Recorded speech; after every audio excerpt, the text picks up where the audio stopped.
tabi'ahu huda amma ba'd. Yang saya hormati Bapak Ketua Jaringan, Bapak Apandi, para Bupati, para Bapak, para Ibu, keluarga besar Mahatma yang sangat saya hormati. Puji syukur kita panjatkan kehadirat Allah Subhanahu wa Ta'ala pada sore hari ini. Alhamdulillah kita bisa hadir bersilaturahim dalam rangka latihan rutin ya, di hari Selasa sore ini, dan tentu saja mudah-mudahan kita berharap Allah memberikan kesehatan buat kita semua. Nah, mari kita aminkan ya Allah, beri kami semua kesehatan ya Allah. Ya Allah, di sore hari yang indah dan tenang ini, anugerahi kami semua keluarga besar Mahatma ini kesehatan fisik, kesehatan jiwa, dan kesehatan pikiran. Allahumma afini fi badani ya Allah, sehatkan badanku ya Allah.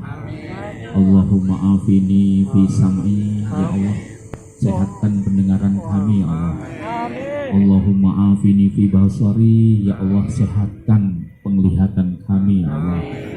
Allahumma afini fi basari ya Allah, sehatkanlah hati kami ya Allah.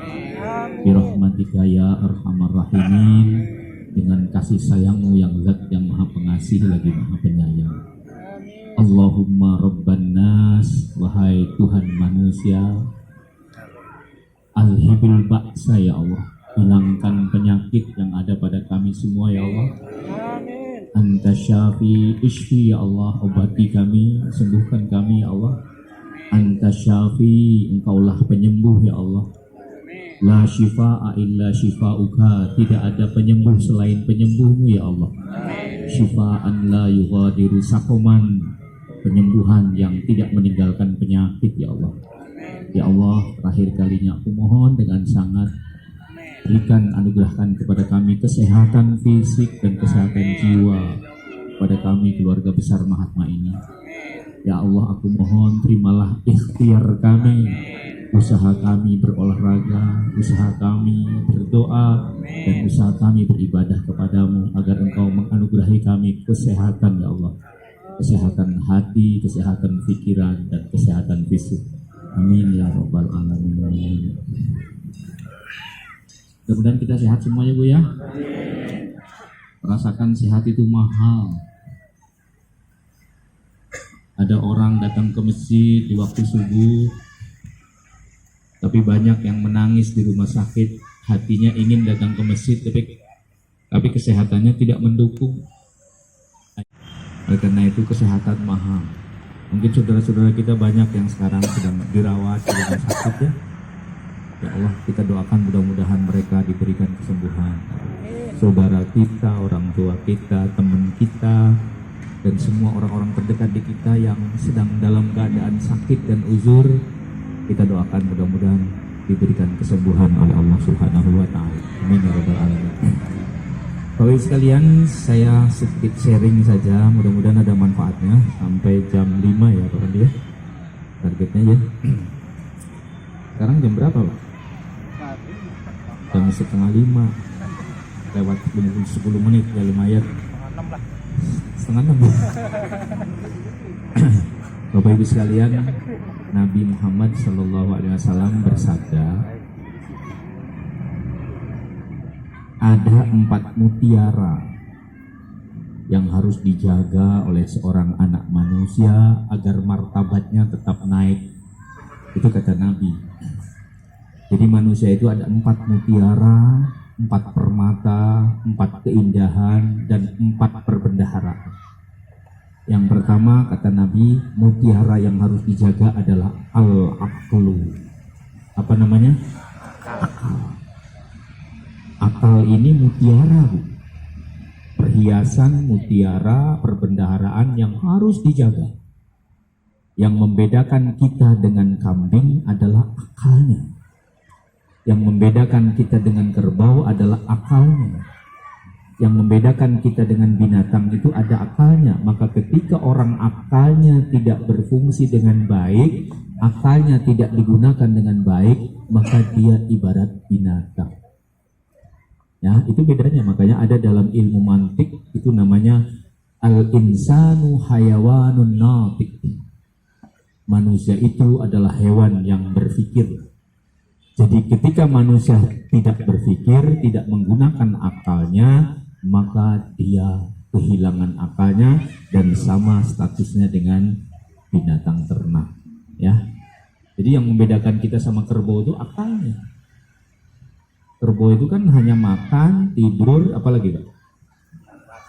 Minum dan seterusnya ya. Jadi kalau orang hanya itu berarti sama dengan kerbau. Kira-kira begitu. Tapi kita tidak, kita diberi mutiara oleh Allah berupa akal.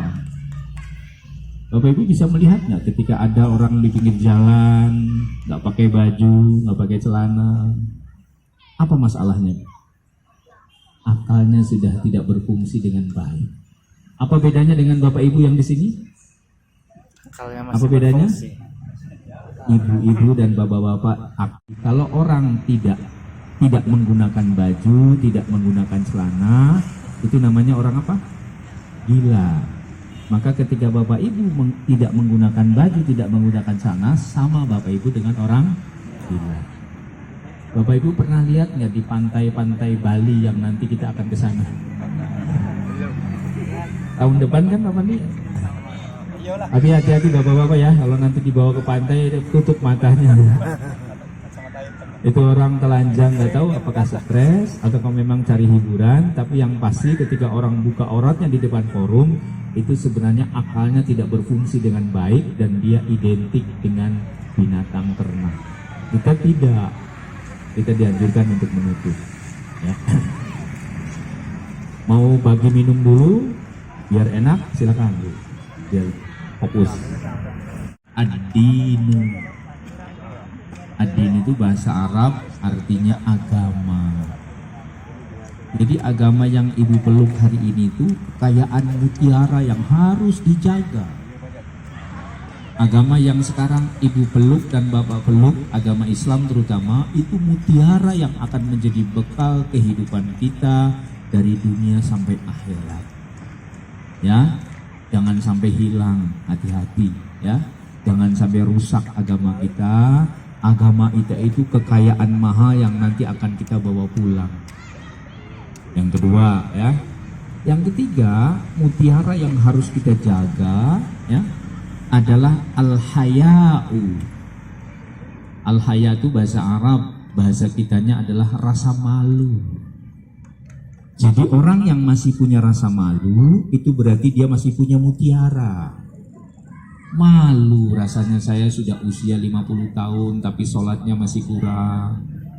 Malu rasanya saya usianya segini kok ibadahnya masih kurang. Malu sudah memeluk Islam berlama-lama tapi baca Qur'annya jarang. Malu kita ini sudah tua tapi silaturahimnya jarang.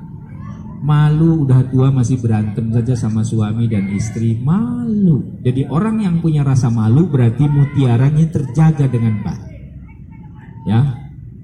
Orang yang tidak punya rasa malu pasti akan melakukan sesuatu yang tadi. Sholat kurang biasa saja, baca Quran kurang ya biasa saja, marahin istri, marahin suami biasa saja. Karena apa? Karena sudah hilang rasa malunya. Tapi orang-orang yang masih punya rasa malu tinggi, dia akan menjaga itu semua, tidak akan melakukan hal-hal yang negatif. Jadi penting rasa malu Pak. Yang dimaksud rasa malu, ada satu kitab yang ditulis oleh Imam An-Nawawi, namanya Kitab Syu'bul Iman dalam bahasa Arab. Kitabnya gundul. Dan pasti Bapak Ibu ini semua bisa baca kitab kuning semua kayaknya. Angel ya Bu ya. Jadi kata Imam An-Nawawi dalam kitab Qami'ut Tughyan Syu'bul Iman, yang artinya cabang-cabang iman. Iman itu cabangnya ada 77. Salah satunya adalah apa? Salah satunya adalah merasa malu ketika dia tidak memiliki kebaikan, maka itulah iman. Orang yang tidak punya rasa malu, maka imannya tidak ada. Ya, jadi jaga tuh Bu rasa malu. Tapi bukan rasa malu yang negatif, rasa malunya yang positif. Jadi yang positif tadi, ya, saya kok begini masih banyak kekurangan, malu rasanya. Banyak anak masih mengumbar emosi saja, malu rasanya, ya. Sudah sering latihan Mahatma, sudah sering belajar sopan santun, tapi masih membicarakan kejelekan orang lain aja, malu rasanya. Malu kita menjelekan orang lain, membicarakan kejelekan orang lain. Itu namanya imannya bagus. Jadi mulai sekarang mari kita pelihara rasa malu itu, ya. Rasa malu. Suami yang tidak menyayangi istri, malu rasanya, sudah sekian tahun berkeluarga tapi tidak mau memberikan yang terbaik buat istrinya, malu Pak. Istri juga sama, malu rasanya kalau sudah sekian tahun masih belum berbakti saja pada suaminya, malu.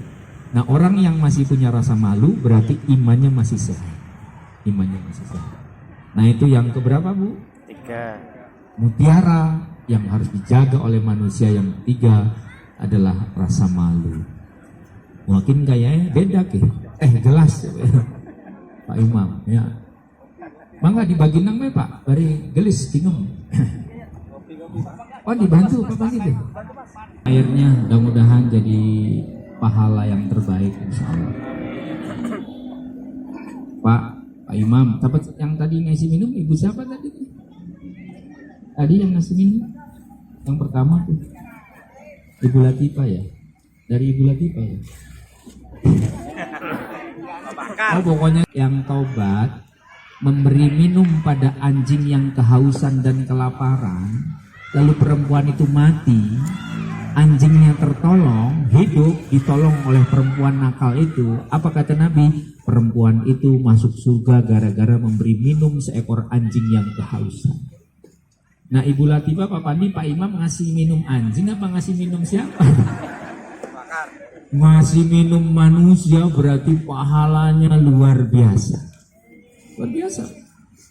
Apalagi saya dapat WA dari Pak Pandi, tembusan dari ibu-ibu, Pak Asgub katanya datang nggak, soalnya saya mau bawa kerupuk sambal. Wah, itu luar biasa, surga banget itu. Luar biasa. Kerupuk sambal. Dari Bapak Ibu sih bisaan bae jeung ngoloe itu ya. Enggak apa-apa, biar aja tegang Bu ya. Jadi ibu yang bahagia diberi minum dan orang yang memberi minumnya ikhlas, ya, baik dari Pak Kajar, Bu Kajar maupun Bu Latifah tadi membagikan minum, itu bukan pekerjaan sederhana, itu pekerjaan mulia. Wanita nakal PSK yang bertobat lalu memberi minum seekor anjing yang kehausan masuk surga ketika dia mati, Nabi yang bilang. Apalagi Bapak Ibu memberikan minum pada anggota Mahatma yang kehausan, kepanasan tadi latihannya, diberi minum seger. Orang yang minum, poin penting bagi orang yang memberi minum, dia akan mendapatkan surga.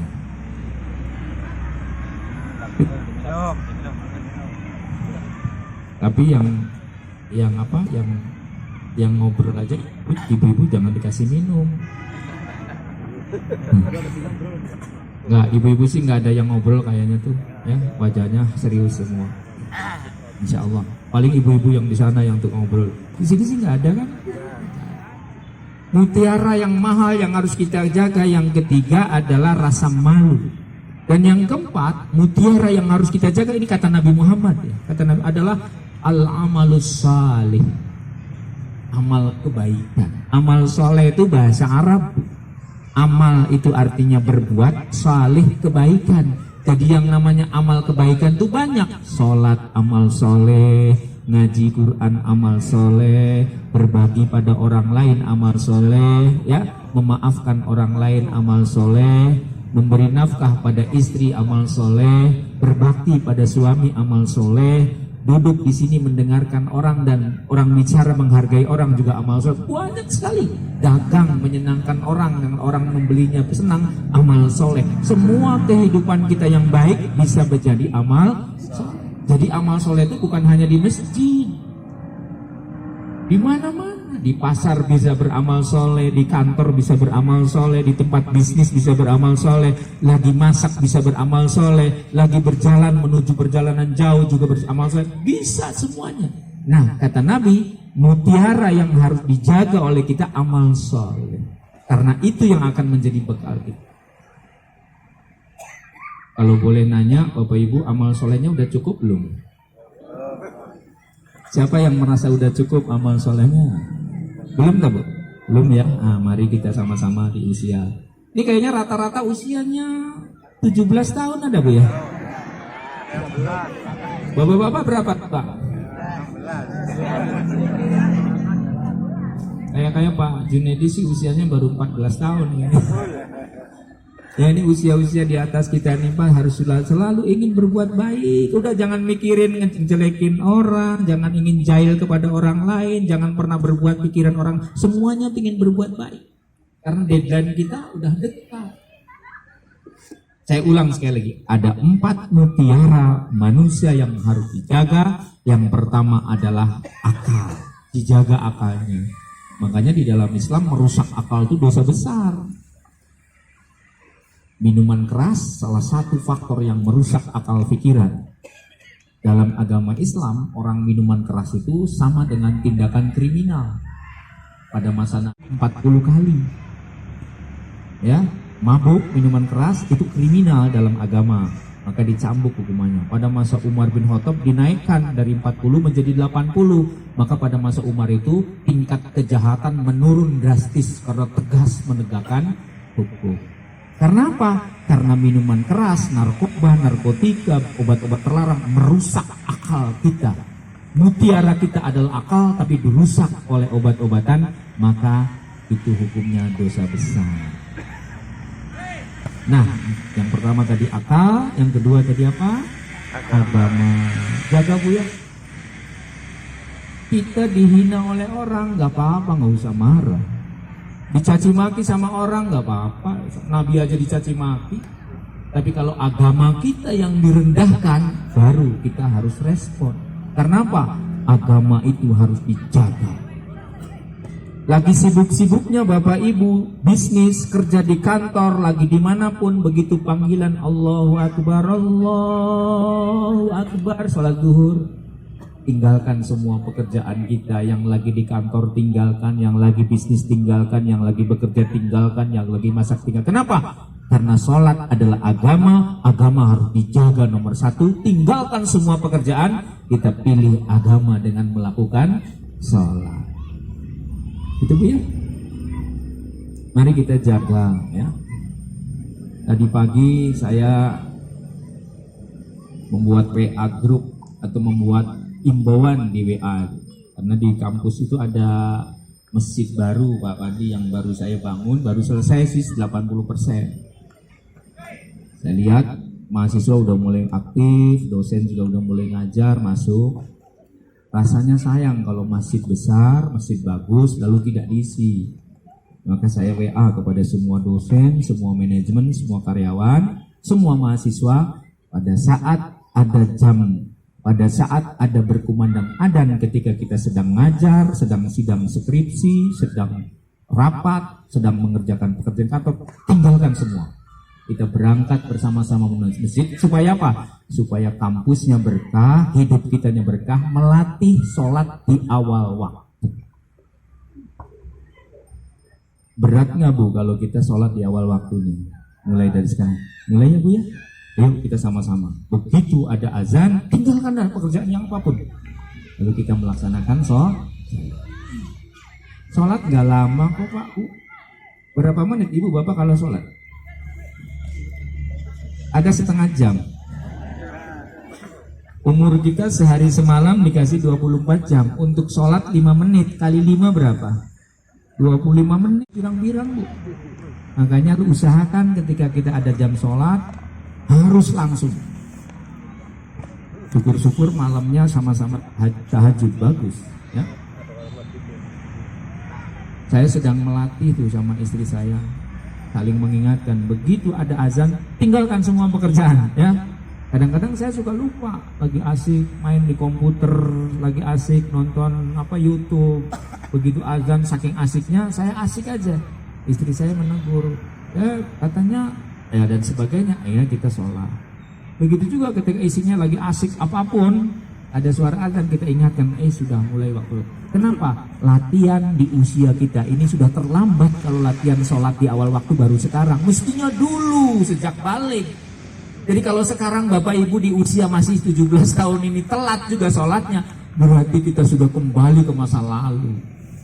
Maka mulai sekarang Bapak Ibu mari prioritaskan sholat. Insya Allah 40 hari, coba 40 hari setiap sholat di awal waktu akan ada sesuatu keajaiban dalam kehidupan Bapak Ibu. Hidup penuh dengan keberkahan, ada ketenangan, ada kenyamanan, ada kerinduan beribadah. Dilatih kita supaya sholatnya di awal waktu. Siap nggak Bapak Ibu? Siap ya? Nah, nanti kita sama-sama kumpul di surga nanti. Amin ya rabbal alamin. Nyaman loh Bu. Kalau orang sudah terlatih sholatnya di awal waktu, begitu telat sedikit, aduh gelisah. Tapi karena orang sudah terbiasa telat, biasa saja orang sholat. Oh tenang baik adegan masih jam loro, duhur gaya. Komaning, tenang baik, gua kan jam setengah dulu masih bisa duhur. Akhirnya mental kita menjadi sakit. Jiwa kita sudah tidak sehat lagi. Kenapa? Karena mengabaikan waktu-waktu awal dalam sholat. Agama yang kedua. Yang ketiga tadi apa? Rasa malu. Harus punya rasa malu Pak Bu. Saya kenapa sering mencontohkannya hidupan keluarga suami istri? Karena itu yang paling gampang contohnya. Malu rasanya kalau tidak menyiapkan sesuatu untuk suaminya di rumah. Udah bertahun-tahun kita bersama suami, bersama istri, malu rasanya. Kira-kira yang paling sederhana kan gitu. Suami juga sama, malu rasanya setiap hari istri harus mencuci pakaian kita, menyiapkan masak kita, mengurus anak-anak kita, bekerja keras.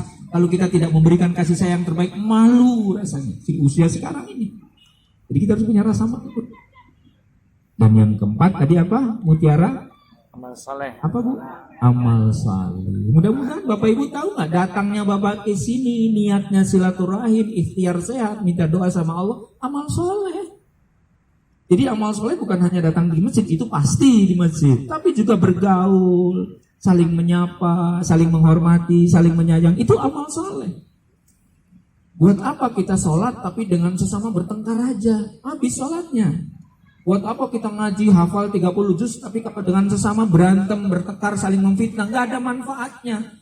Mendingan apa? Sholatnya bagus, ibadahnya bagus, dengan sesamanya juga bagus. Siap nggak Bapak Ibu? Kita coba. Bismillah, Bismillah ya Allah, berilah kekuatan kami semua untuk mencoba kekuatan yang baik. Nah, terakhir 4 mutiara tadi Bapak Ibu akan dirusak oleh 4 perkara. Jadi mutiara yang 4 tadi akan dihancurkan oleh 4 perkara. Apa? Akal. Yang akan merusak akal kita adalah al-ghadabu yuzalul aqla. Amarah yang tidak terkendali akan menghilangkan akal sehat kita. Agar akal kita tetap berfungsi dengan baik, dengan sehat, maka jaga emosi kita. Mahatma sejak awal dari sekarang, saya belum pernah melihat guru kita almarhum Bapak Pembina marah kepada dengan bahasa yang tidak terkontrol. Kalaupun marah paling bahasanya lembut, Pak. Bahasanya lembut. Selalu senyum ramah. Jadi pinter sekali mengendalikan emosi. Kalau saya berat sekali mengendalikan emosi. Orang yang susah mengendalikan emosi berpotensi akalnya cepat hilang. Dok, Bapak Ibu coba. Kalau Ibu sudah rencana sama suami, sama anak-anak, pengen plesir nanti minggu depan, udah menyiapkan segala sesuatunya, tiba-tiba ada masalah salah paham antara suami dan istri, kecil masalahnya, marah suaminya. Istrinya nggak mau kalah, kita kan pegel, bapak bukan. Nah, segala terjadi ketegangan, akhirnya rencana yang sudah mau plesir itu gagal. Gara-gara apa? Saling marah. Jadi gimana? Tahan emosinya. Ini belajar menjaga mutiara, karena akal mutiara harus kita jaga. Salah satu jaganya adalah dengan cara mengendalikan amarah. Ingat cerita Abu Bakar dengan Nabi? Ketika Nabi Muhammad keluar dari masjid dengan Abu Bakar, tiba-tiba ada orang menghina Abu Bakar. Lagi ngobrol sama Nabi di depan masjid, di Masjid Nabawi itu Pak. Tiba-tiba ada orang preman datang memarahi Abu Bakar. Wah, menjelek-jelekan. Abu Bakar kan orang yang hebat akhlaknya. Sabar, tidak meladeni. Dimarahin lagi tuh orang yang datang itu, ketika marahnya tidak diladeni, tambah marah lagi, tambah kencang. Dicaci maki lagi Abu Bakar di depan Nabi. Abu Bakar marah, tidak sabar. Ketiga kalinya ngomongnya makin gak enak tuh orang Madinah. Dimarah-marahin Abu Bakar. Abu Bakar mulai terpancing. Ini orang kok marahin saya di depan Nabi, malu rasanya saya Nabi. Akhirnya apa? Terpancing, berdiri Abu Bakar lalu merespon kalau bahasa kitanya sih, menghadapi orang yang marah itu, mengusir orang marah itu dan ikut marah. Apa yang terjadi Bapak Ibu? Begitu Abu Bakar berdiri meladeni orang yang marah, Nabi Muhammad pergi ngeloyong kalau bahasa Plumbonnya. Abu Bakar terkejut, kenapa Nabi meninggalkan saya? Lalu mengejar Nabi, ya Rasulullah, kenapa engkau pergi? Aku hanya menghalau orang yang memarahi. Malu rasanya saya dimarahi di depan engkau ya. Apa kata Nabi? Kata Nabi, hai Abu Bakar, tahukah kamu, ketika kamu dimarahi oleh orang 1 kali, 2 kali, 3 kali, kau sabar. Itu di kanan kirimu ada malaikat yang tersenyum berbahagia mendoakanmu, wahai Abu Bakar. Malaikat-malaikat kumpul di sekitarnya. Nabi Muhammad kan bisa melihat malaikat. Ya, itu malaikat di kanan kirimu tersenyum. Tapi begitu kau membalas kemarahan orang itu dengan memarahi lagi, apa yang terjadi? Malaikat pada pergi, datang setan-setan di kanan kirimu berpesta pora karena memenangkan pertarungan melawan nafsunya Abu Bakar. Itulah kenapa saya pergi, kenapa di kanan kirimu ada setan dan akal sehatmu sudah hilang ketika marah. Bapak buktikan kalau marah biasanya akal sehatnya pada hilang. Makanya Bu, kalau lagi marah jangan suka menilai istri. Kalau kita ingin memberi penilaian pada temannya, tunggu sampai akal kita bahagia, pikiran kita senang, baru menilai, maka pasti penilaiannya akan baik. Kenapa seseorang menilai dalam keadaan marah? Karena pada saat orang menilai dalam keadaan marah, kebaikan teman kita, kebaikan istri kita, kebaikan suami kita hilang semuanya, dinilai buruk semua. Karena apa? Karena kita menilai dalam keadaan kita sedang marah. Jadi kalau menilai orang, tunggu sampai suasana bahagia, hatinya tenang, baru menilai, maka nilainya pasti positif. Tok buktikan, kalau Bapak lagi marah sama istri, ngomongnya nggak karu-karuan, pasti itu kebaikan istri yang bertumbuk-tumbuk itu hilang Pak, gak ada manfaat. Begitu juga istri, ya paling banyak istri, mohon maaf ya, kalau lagi marah sama suami, itu suami yang sudah 30 tahun memberikan kehidupan pada Bapak Ibu, gak ada artinya apa-apa ya. Kenapa?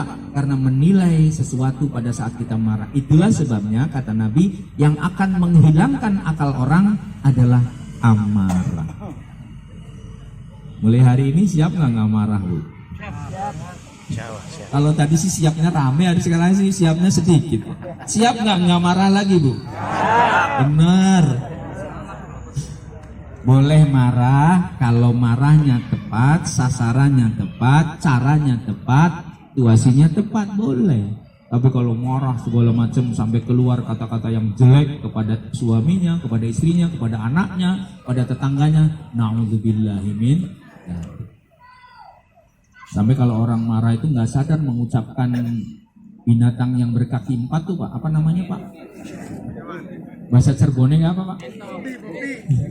Entok. Bukan entok, bukan itu apa namanya? Apa Pak? Bengian bahasa Cirebon anak wong nyewot zaman bengian arane bahasa cemera. Pernah dengar nggak Pak? Itu cemera itu apa ya Bu? Saya tuh nggak paham. Terus mengucapkan binatang 4, mohon maaf saya ucapkan kerek cemera.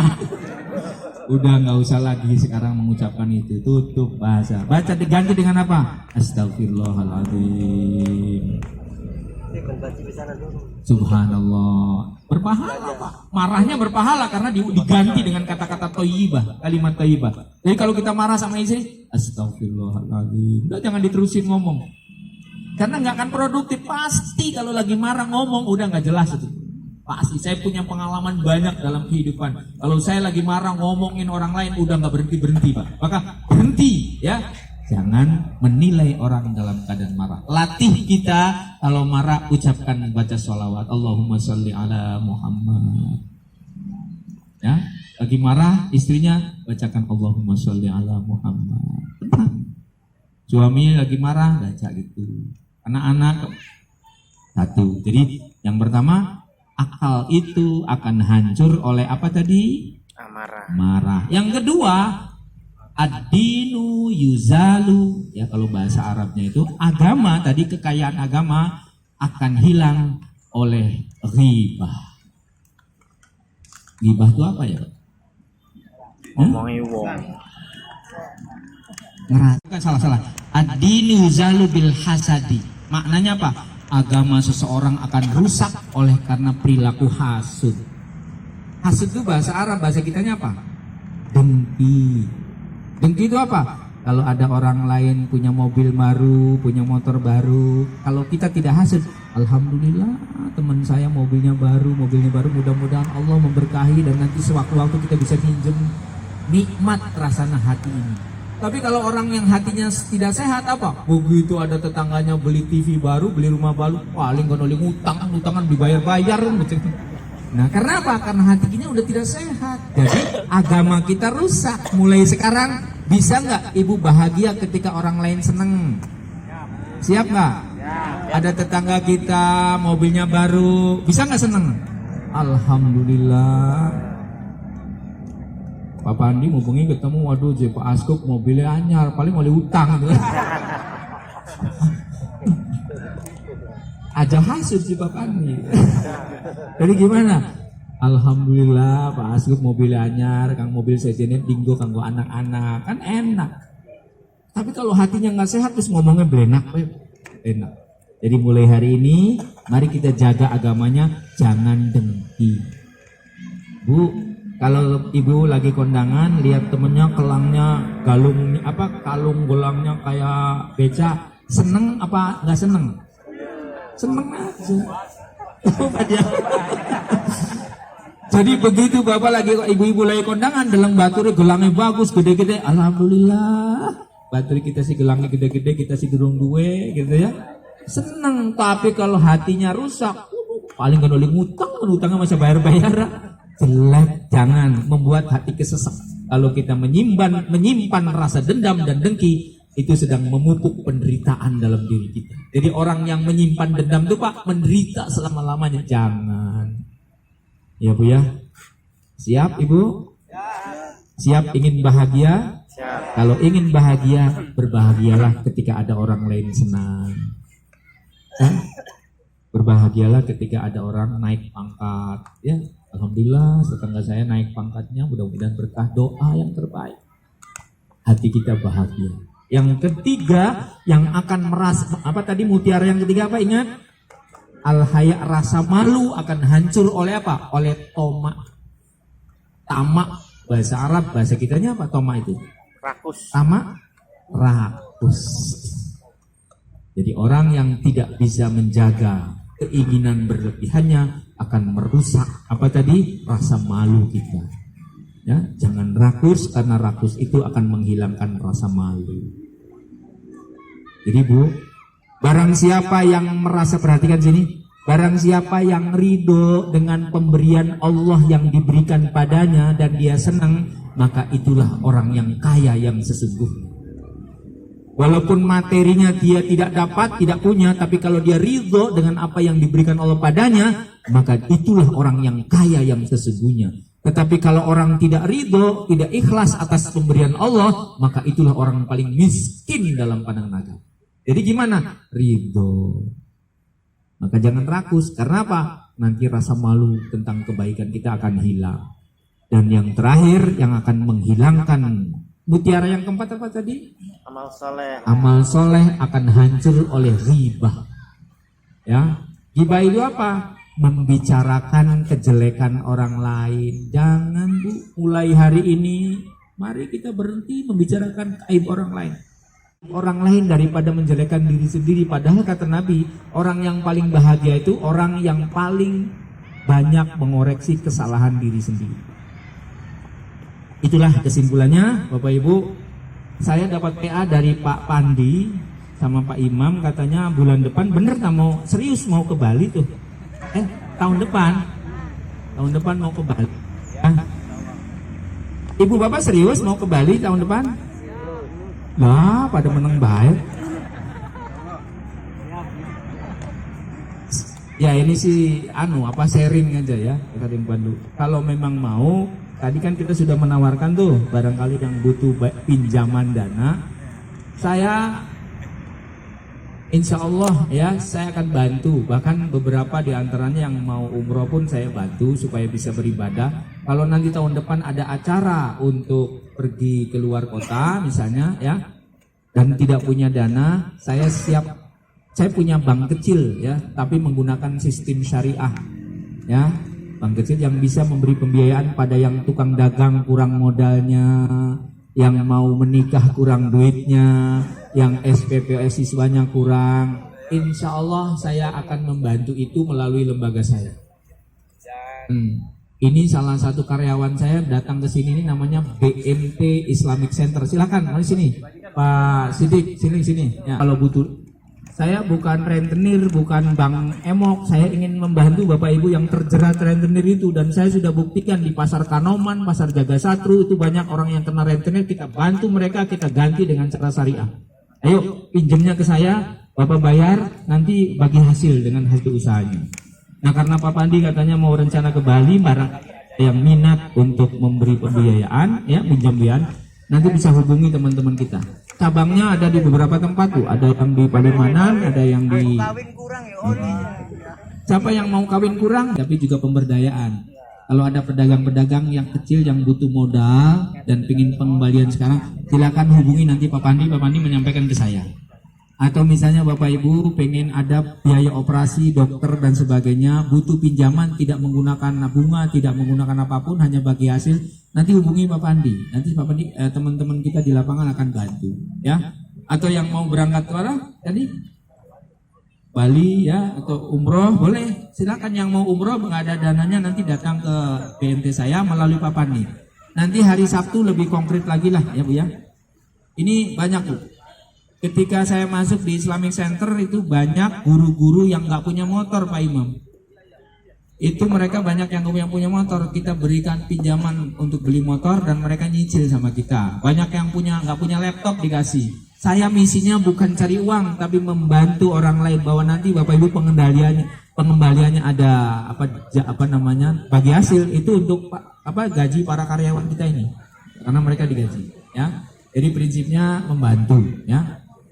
Caranya ya sama dengan koperasi tapi menggunakan syariah ya.